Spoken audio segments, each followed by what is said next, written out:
सभी को जय हिंद। आज हम लोग की टॉपिक है ट्रिगोमेट्री और ट्रिगोमेट्री शुरू कर रहे हैं।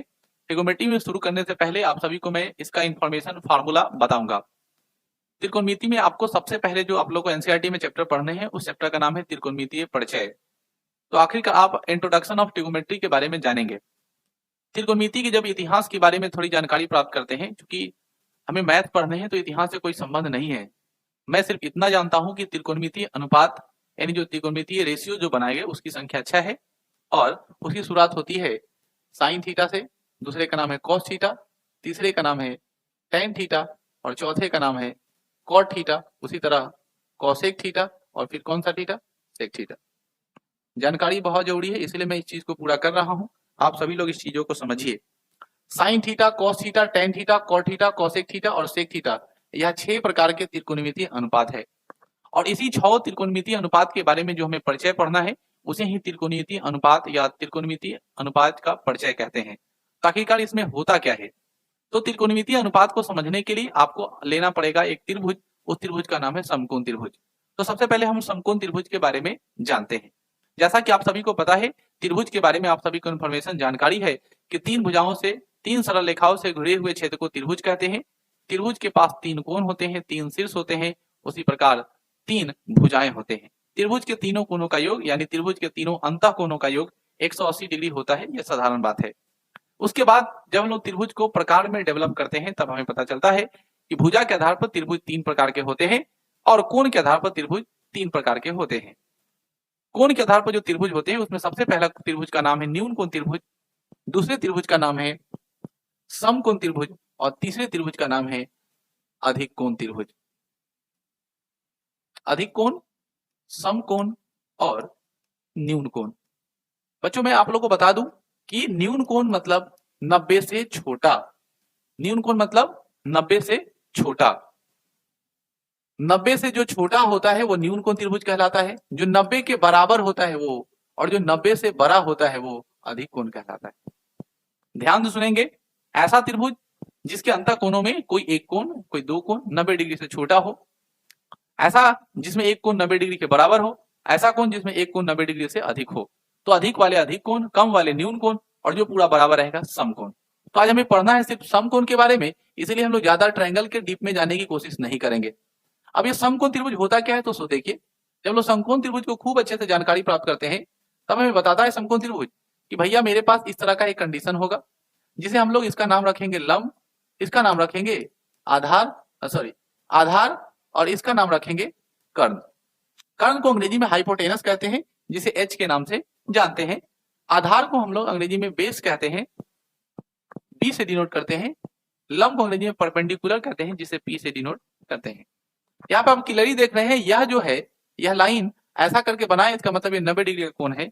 और जैसा कि समकोण त्रिभुज का डिफिनेशन होता है आप सभी जानते हैं कि जिस त्रिभुज का एक कोण का मान 90 डिग्री के बराबर हो उसे समकोण त्रिभुज कहते हैं। तो यहाँ पर आप क्लियरली समझ पा रहे हैं कि यह समकोण त्रिभुज है। समकोण त्रिभुज में एक भुजा जो होता है वो अस्थायी होता है जिसे कर्ण कहते हैं, वो कभी नहीं बदलता। लेकिन 2 भुजाएं ऐसे होते हैं जो हमेशा बदलते रहते हैं।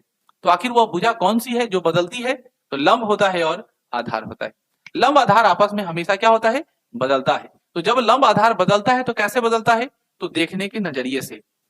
डिपेंड करता है कि आप देखते कहां से हैं। जैसे फोर अभी यह लंब है, इसका मतलब कोई पार्टिकल, कोई व्यक्ति यहां से बैठ के देख रहा है, ए, बी और सी। मान लेते हैं कोई पार्टिकल कहां से देख रहा है बंधु? यहां से बैठ के देख रहा है, तो इसके सामने जो आया वो क्या कहलाएगा? लंब। तो इसके सामने में हमको क्या दिखाई दिया? आप लोग क्लियर देख रहे हैं, इसके सामने जो आएगा वो क्या होगा? लंब। जहां से देखेगा उसके जस्ट सामने वाला क्या होगा? लंब होगा। और जो बच जाएगा सो क्या होगा? आधार होगा, क्योंकि तीसरा जो होता है वो हमेशा फिक्स होता है। जो सामने वाला होगा वह लंब होगा, जो बच जाएगा सो आधार होगा, क्योंकि नीचे वाला जो होता है वह बदलता रहता है। कर्ण हमेशा फिक्स रहता है। क्लियर है?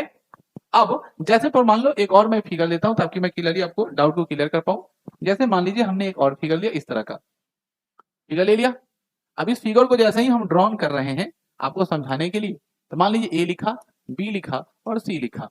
अब कोई पार्टिकल यहां से देखना शुरू करता है। जैसा कि आपको पता है कर्ण में कोई बदलाव नहीं होगी, लेकिन जब कोई पार्टिकल अगर यहां से देखना शुरू करे और सीधे की तरफ इस तरफ देखता है तो ये क्या कहलाएगा? लंब कहलाएगा। मैंने कहा था जहां से देखें उसके ठीक सामने वाला पार्ट क्या कहलाएगा? लंब कहलाएगा। तो जो बच जाएगा सो क्या कहलाएगा? आधार कहलाएगा। तो उम्मीद कर रहे हैं आधार और कर्ण में कोई कंफ्यूजन ना हो। अब आप लोग देख रहे हो समकोण त्रिभुज में यह 3 प्रकार की चीजें आपको नजर आ रही है। समकोण त्रिभुज में 3 प्रकार की चीजें आती है। एक का नाम होता है लंब, एक का नाम होता है आधार और एक का नाम होता है कर्ण। चीजों को अच्छे से समझनी है। एक होता है लंब, एक होता है आधार और एक होता है कर्ण। समकोण त्रिभुज की सबसे बड़ी भुजा का नाम होता है कर्ण। कर्ण कभी बदलता नहीं। लंब और आधार आपस में बदलते हैं। क्यों बदलते हैं, मैंने इस बात को आपके सामने रख दिया है।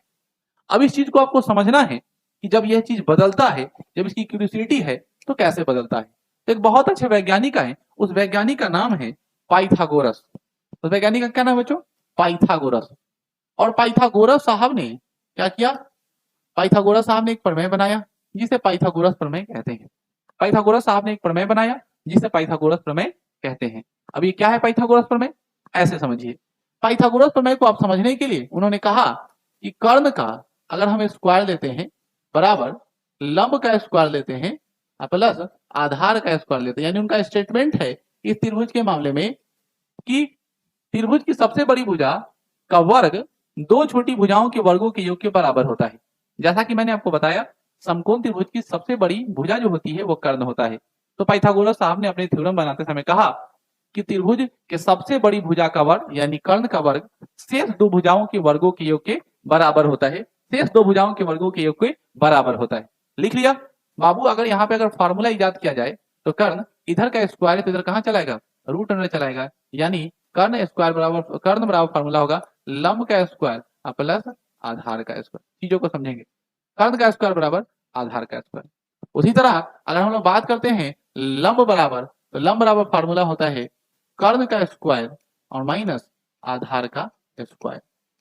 उसी तरह अगर हम लोग पता करते हैं आधार बराबर, तो आधार बराबर जो फॉर्मूला होता है वह होता है कर्ण का स्क्वायर माइनस लंब का स्क्वायर। ये तीनों फार्मूला अगर आपके दिमाग में सेटल है, यहां पर समझिए आप लोग लंब आधार और कर्ण, किसी भी समकोण त्रिभुज के पास यही 3 चीज पाए जाते हैं, लंब आधार और कर्ण। लंब आधार कर्ण को अगर आप समझ जाते हैं तो त्रिकोणमितीय अनुपात क्वेश्चन को बनाना बहुत आसान होगा। याद रखेंगे त्रिकोणमितीय अनुपात में आपको निश्चित तौर पर जो दिया रहेगा वो कितना दिया रहेगा? 2। त्रिकोणमितीय अनुपात कितना दिया रहेगा? कोई 2 दिया रहेगा। लंब दे सकता है, आधार रहेगा, तो कर्ण निकालना है। आधार दिया, लंब दे दिया, तो जो दिया रहेगा आप ध्यान रखें कौन सा 2 दिया है और कौन सा तीसरा गायब है। जो गायब रहेगा उसका फार्मूला बैठा देंगे। अगर लंब और कर्ण दिया रहेगा तो आधार गायब है तो इसका फार्मूला आएंगे। आधार और लंब देगा, कर्ण गायब है तो इसका फार्मूला लगाएंगे। फार्मूला को कंठस्थ करेंगे, क्वेश्चन बनेंगे। अब हम अगले फार्मूला की तरफ बढ़ते हैं। जैसा कि मैंने आप सभी को बताया कि त्रिकोणमितीय अनुपात एक परिचय पढ़ेंगे तो सबसे पहला आता है साइन, उसके बाद आता है कॉस, उसके बाद आता है टेन। चीजों को अच्छे से समझने की जरूरत है। साइन का उल्टा होता है कॉसेक, साइन का उल्टा होता है कॉसेक, कॉस का उल्टा होता है सेक और टेन का उल्टा होता है कॉट। साइन का उल्टा होता है कॉसेक, कॉस का उल्टा होता है सेक, टेन का उल्टा होता है कॉट। तो पहले इस तीनों की अगर हम लोग फार्मूला अगर याद कर लेते हैं तो ये तीनों की फार्मूला ऑटोमेटिक याद हो जाएगी। पहला साइन की फार्मूला जो होती है अनुपात में होता है लंब बटे कर्ण। कॉस थीटा की जो फार्मूला होती है वो होती है आधार बटे कर्ण। और टेन थीटा की जो फार्मूला होती है वो होती है लंब बटे आधार। अब इसी का उल्टा अगर हम यहां पे लेके चलते हैं तो कॉसेक थीटा बराबर हो जाएगा, इसी को जस्ट उल्टा कर दीजिए तो क्या मिलेगा? कर्ण बटे लंब। इसका जब हम लोग उल्टा करेंगे तो क्या मिलेगा? कर्ण बटे आधार। और इसका जब हम लोग उल्टा करेंगे तो क्या मिलेगा? आधार बटे लंब।